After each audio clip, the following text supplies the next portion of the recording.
And then I was invited to go to Nijmegen and Utrecht and Rotterdam and Amsterdam, but never took him around the leg again. But I'm sure you'll take that message back for me. I then came back as a minister, as a foreign minister of my country, Somaliland, to try and explain to the government of your great country where Somaliland is, who Somalilanders are, and what Somalilanders mean by their separation from their neighbors, Somalia. Now, many of you will probably say Somaliland. She doesn't know where she comes from. She probably means Somalia. No, I do not mean Somalia. I mean Somaliland, former British Somaliland Protectorate. Anybody British here? They should know. Here you are, part of the great British Empire. We held up that, that sky for the British Empire. Our sons fought in the First World War. Our sons fought in the Second World War. In fact, my grandfather and my father were both decorated for services to the crown. Somaliland is that country in the Horn of Africa, a place that's peaceful. We don't have terrorists, except one woman. Her name is called me. But I terrorize injustice. I terrorize ignorance. I terrorize ill health. I terrorize what needs to be terrorized. Inability or not doing something about something that somebody could have done something about. That's what I terrorize. That's who I terrorize. We also have open doors when it comes to health, when it comes to patient care. We have patients who come from anywhere. I don't care who the patient is, if they have a visa or not, they have a passport or not, they have money or not. They have a health condition that we can do something about, and we just do it.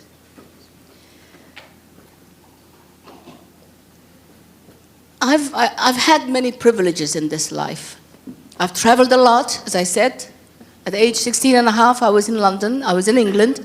I won a scholarship, and I was studying in some of the best institutions there. That's why I could take holidays in your countries. But I went back to my country and joined the UN and traveled the world. And in 1991, I went back to my country after my country had been in many years of civil war. And what I saw in 1991 was something that really, I don't know how to describe it. The British never taught me that expression. I was shocked. The cities of my country were leveled to the ground, were destroyed. 95% of the city of Hargeisa was flattened. There were debris, war debris, overturned tanks, military remains of a civil war, human remains. There was no water. There were no roads. The country was full of landmines. It was 250,000 of our people died. 1 million of our people became refugees, many probably in Holland as well, as they did, as they fled to anywhere that could give them shelter. United Kingdom, Canada, Norway, Sweden, wherever, any major capital in the world had some Somali refugees, and initially Somaliland refugees. And a great country that we have as neighbors, Ethiopia, had 1 million Somaliland refugees, hosted 1 million of our people, protected them from the bombs, protected them from killings. And we have that great gratitude and friendship and relationship with Ethiopia, not only because they gave refuge to 1 million of our people, but because we are traditional neighbors, we are friends, we trade with each other, we are the same people. And I thank them on behalf of my people for having given us that chance. Now I'm sorry about dinner, that you have to see pictures like that, but many of you, all of you are medical people. You know what a corpse looks like. You know what mass graves look like. You know what it means to put human beings, innocent civilians and children, into mass graves. And many of those skulls from the mass graves were little children who are 4 or 5 or 6 or 7-year-olds. Now, what is the military strategy of putting 5 and 6-year-old kids into mass graves? I don't know. It shouldn't happen. That's a hospital. Who bombs hospitals? Who bombs schools? Who bombs homes? Who bombs civilians? Now that shock, initial shock, wears off, and you think, now what can I do about this? 2 things. I can run away, I can become a refugee somewhere, I can just hide, not think, not feel, not care, and let somebody else deal with it. And all the privileges that I've had over the years, the advantages and the education and all the opportunities I had in the years would have been wasted if I turned my back. This is a time when you just cannot turn your back, when people have suffered to the level that our people had suffered. And you think, but what can I do? I'm only a midwife. What can I do? And the answer was, do what you've always wanted to do. You always wanted to build a hospital since I was 11 years old. So I just decided that, well, this is what I will do. I will build a hospital that will take care of women and children. That at least I know how to do. I'm passionate about it, and that's what I'll do. But then it's a major undertaking. I'm at that time 55 years old. In a few years, I have to resign. I will reach that magic age when the UN will say you're too old to do anything. Retire, redundant, permanent parking lot. But then it was a time when I had my career, I had reached the summit of my career. I was WHO representative. I was as high in a position as I could reach in the United Nations. I had a big fat pension coming. I had savings.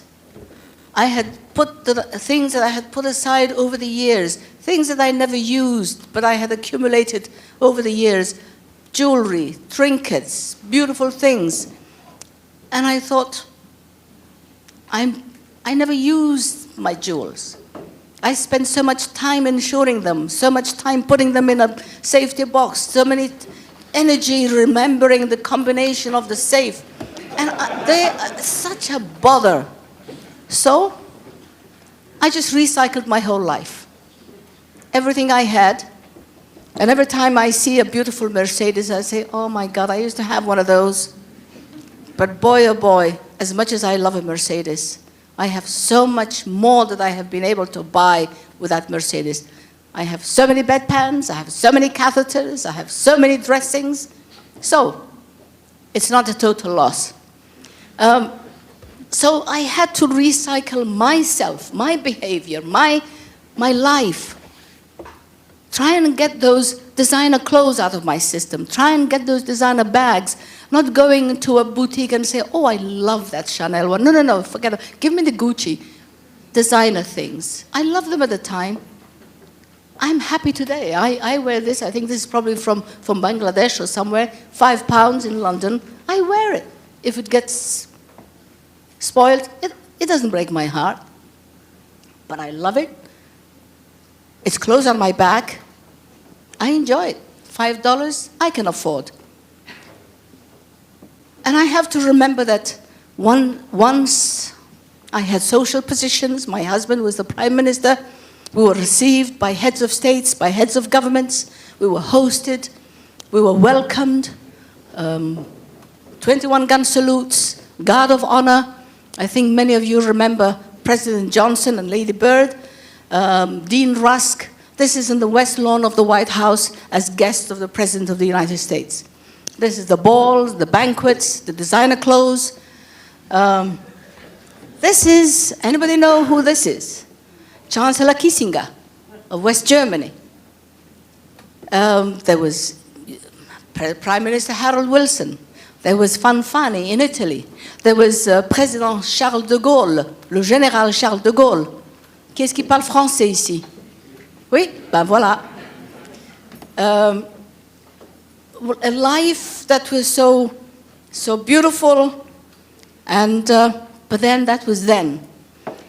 So to build my hospital, I had to get my family off my back, because if my father's house was destroyed because of the war, and if I built the hospital before rebuilding our family home, my family would be, every time something, somebody wanted to cut me down to size, they would say, yeah, you build a hospital, but look at your father's house. Look at the ruins. That was a great house once, and look at you. You don't care. You have no respect for your family.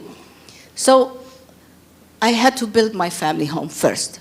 And also, if I built my family home after I built the hospital, people will probably say, oh, she's making so much money of this hospital. It was supposed to be a charity. Look at the houses she built. So, and in any case, if I had built the hospital before I built Dad's house, I would not have had any money left, because the hospital consumes everything you have. Your pocket, your heart, your soul, your time, your energy.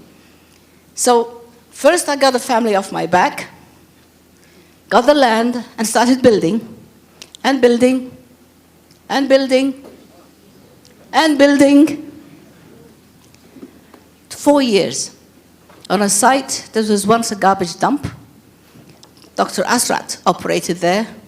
Dr. Thomas Rassen operated there. Fixed so many fistula, obstetrical fistula. Dr. Asrat fixed so many cleft lips. And so many surgeons. Right now, today, the 14th, teams have arrived to do our surgical camps. Burn contractures, clubfoot, spina bifida, hypospadia, anything that comes through the door. Every 6 weeks, we have this rotation. And hopefully we will have COSEXA come and do some teaching with us, for us. And the hospital was born. 2002, and that's where that little boy you saw was born. It's my home. I live there. I live wherever everybody else lives. The only concession is I have a bigger window to the right. I have a bigger window. I love windows. So I have a window that is bigger than everybody else's. But then if you want a big window, put in $1 million like I did. I'll give you a big window too. And this in the middle is my office. Some people refer to it as my observation tower. That's my home, my office, classrooms, guest rooms upstairs, some in the back, operating theaters, delivery, reception, and the walls are downstairs and also to the sides. That hospital on the garbage dump, we've delivered over 15,000 babies, and this is up to September. So you add another 150, 160 a month that we deliver. We've done over close to 2,000 C-sections.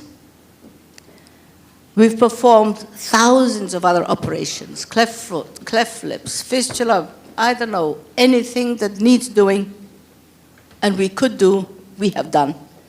We've treated over 16,000 patients in the outpatients. We've treated 16,000 in the medical wards, because even though that hospital I had built with the intention of it becoming a maternity, it's a general hospital. Because we do not have the luxury of saying, this is a hospital specialized only to do that. It's a hospital, you break an arm, it's your hospital. You get a snake bite, it's your hospital. You're delivering, you're obstructing labor, this is your hospital. It's a hospital. Whatever we can do, we do for men, for women, for children, whoever gets in. If we can, we do it. And then it also gives me a chance to do not only vaccinations and treatments, but also to fight causes that are very important to me. Again, like female genital mutilation, a situation that should never be done to anybody, which is so much more damaging to women. It shouldn't happen. It has no place in Islam, it has no place in medicine, it has no place at all.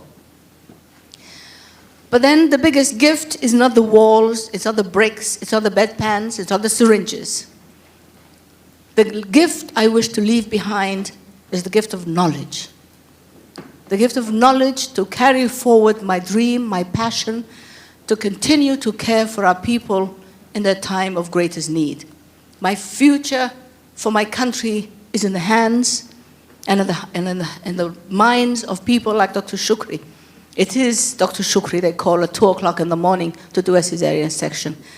Shukri is here. It's her colleague, Dr. Naima, who is being called now to be on call and as well as take care of the surgical camp for the next week, day and night. Don't teach them time. A doctor needs to do what needs to be done, whenever it needs to be done. They are girls and women and young men who have the stamina that really, really make me proud to be associated with them.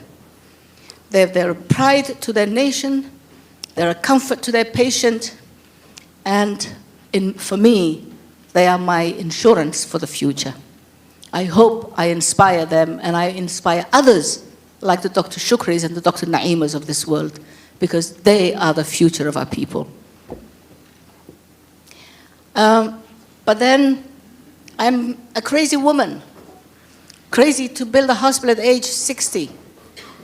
And at age 75, I opened a university. Crazy enough? It has to be done. I wish somebody else had done it.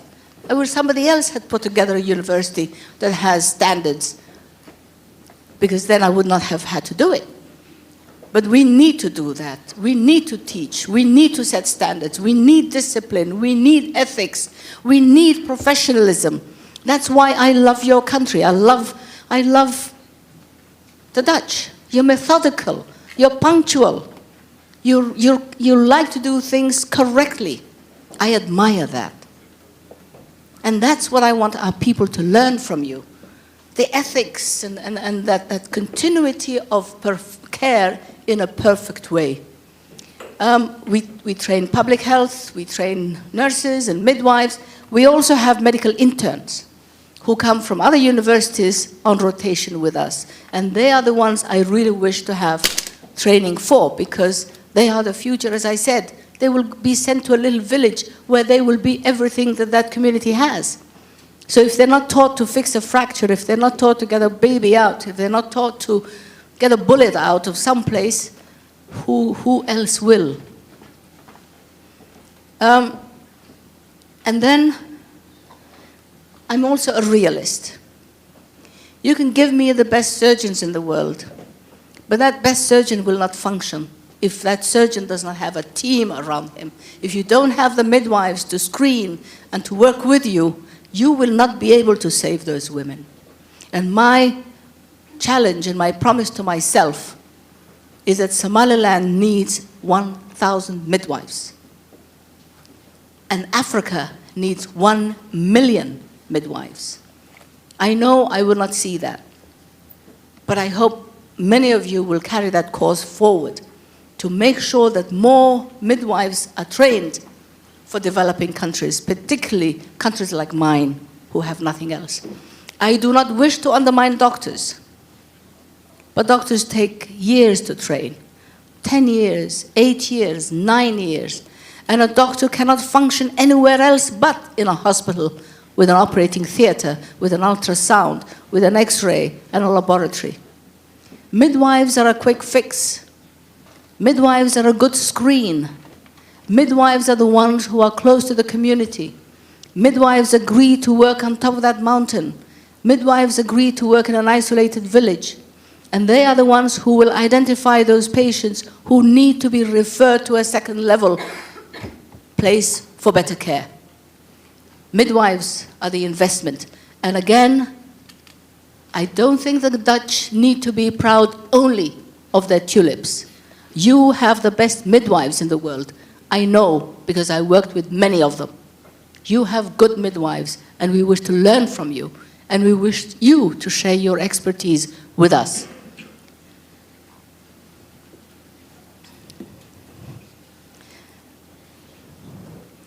Now, what do midwives do? In my settings, they have helped to reduce maternal mortality to a quarter of what the national average is. From 1,600 maternal mortality, we have 441 maternal mortality in my hospital. Out of 15,000 women we've delivered, we've lost 52 women. And if in life, if you can say, I've done that, I've done that, I've done that, you must also have the courage to say, I've lost that, I've lost that, I've lost that, and also ask yourself, why have I lost those women? What could I have done about it? How could I have saved those mothers?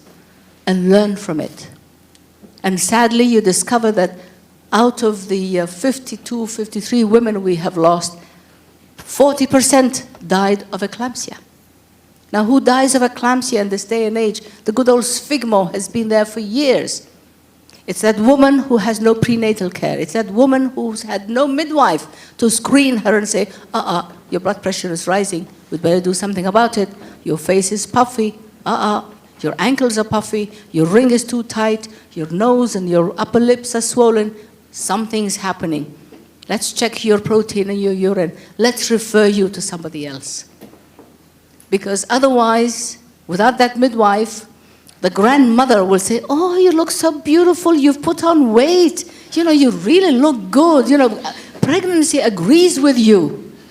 And then that woman is brought to you fitting, having been having had eclamptic fits for 2, 3, 4, and sometimes 5 days.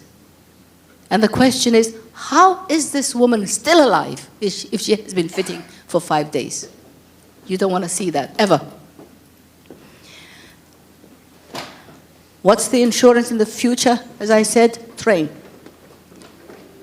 And train. And keep on training. And why? For all the good reasons I've given you, but also because they're cost effective. Training a midwife in Somaliland costs me $7 a day.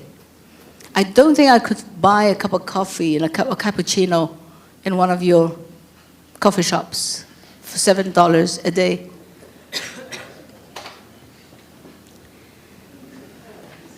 Midwives are cost effective. A doctor would have cost me 10 times as much. They are willing to work wherever we send them. They're willing to assist you. They're willing to assist the community. And I like things, sometimes I like to put things in perspective and compare things. In my little mind, if you tell me so-and-so is a giant and so-and-so is a midget, I like to see what the difference is and what it means. You are seeing 2,000 doctors there. I'm told each tank costs between $5 to $9 million. There are tanks all over the place left by the war in my country. A tank to run needs to be maintained, has to be mechanically functioning. It has to be oiled and greased. It has to be fueled with ammunition. It needs to have officers trained to look after this, to be able to aim and shoot and kill and destroy and whatever. The chains have to be, I don't know, it takes an equal amount of money to keep a tank running, an amount equal to the amount you spend to buy it. And when governments buy tanks, they don't buy 1 or 2, they buy a fleet of tanks. They put entire countries into debt. They buy 12 and 14 and 16. And they train officers and send them abroad to get trained on how to maintain those tanks. They spend money to buy ammunition the latest radars, the latest I don't know what else. The only time these tanks come out is on National Day parades, or when those young officers who were trained to maintain them stage a coup d'etat and take over from the president who put the country in debt buying those tanks. My appeal is give me, whenever you buy tanks, I don't know, somehow the world seems to have a need for buying tanks. I can understand it why. But give me the cost of 1 tank or 2 tanks. That would cover the health needs of that country. And any president who spends $20 million on the health care of that country will never be ousted. So my appeal is a tank for health. Imagine how many operating theaters we could build, how many sterilizers we could buy, how many instruments we could buy with $9 million or twice the cost of a tank. To me, this is a better investment. To me, that's what I want to invest in. And we do not discriminate against boys and men because we are partners in our fight against disease, against ill health. The hospital has achieved many things. But what I need to show you is what it has achieved surgically. Because we're here to talk about essential surgery, whether it was yesterday at the Lancet Commission in Dubai or today, and hopefully the tomorrows. Surgery is essential.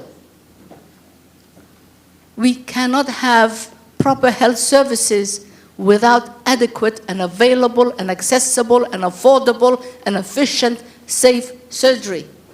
Safe anesthesia. Anesthesia and surgery that do not result in the death of a patient or in the infection of the wound. Surgery that promotes health and ensures healing and prevents infection and prevents complications. That's the surgery we want. Not surgery that is going to kill this little child. Yes, he will be crippled for life if we don't do anything. But if the surgery we perform on this child is not safe, we will be killing that child. And we're not in the killing business. But that child will not die. And that child is healing. And this child will not die because he will have a shunt. Dr. Shukri, who you saw and we were introduced you to a little while ago, has 158 children who have had shunts that she monitors. And many of them she operated on. That Somali girl who went to school in a refugee camp, who was trained on a garbage dump, who was one of the first female doctors in Somaliland, is today not only inserting shunts, but passionate about the care of children with hydrocephalus. She stays up late and stays up nights looking after these kids. 158 children who have been treated and operated for free. For free.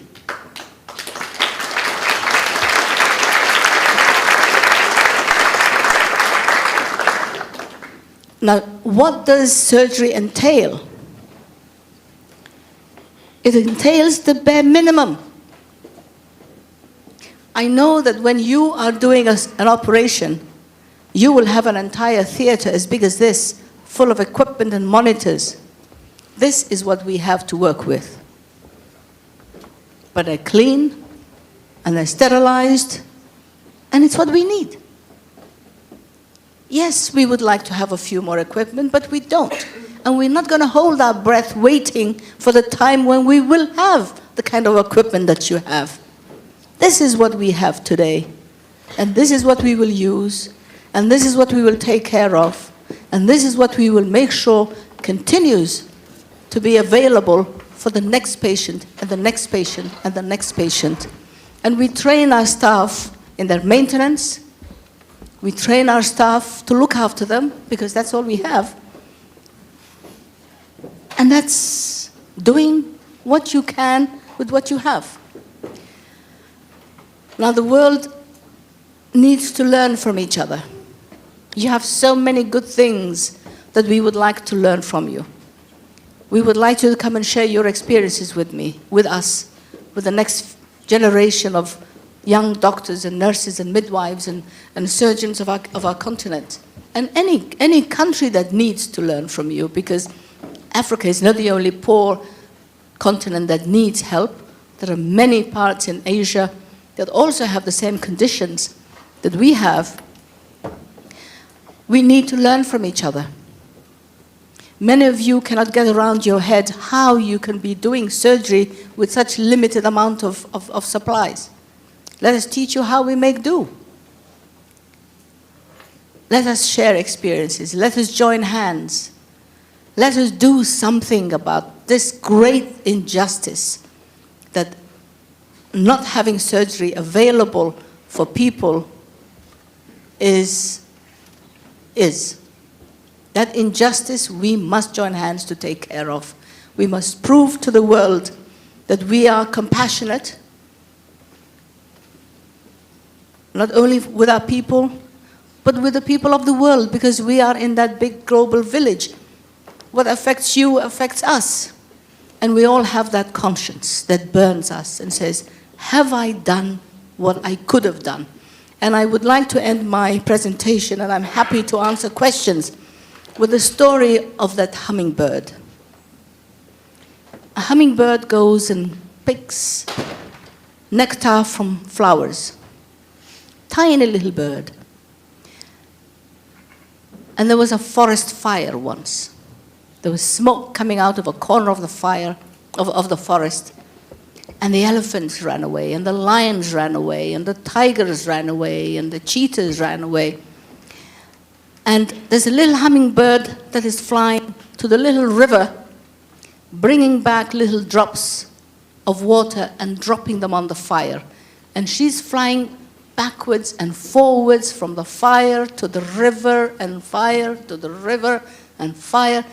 And the lions and the elephants laughed at her and said, come on, hummingbird, what do you think you're doing? Do you think you can put out the fire with a few drops of water you're carrying in your beak? And the hummingbird said, maybe not, but I'm doing my best. Let us all do our best. And thank you very much.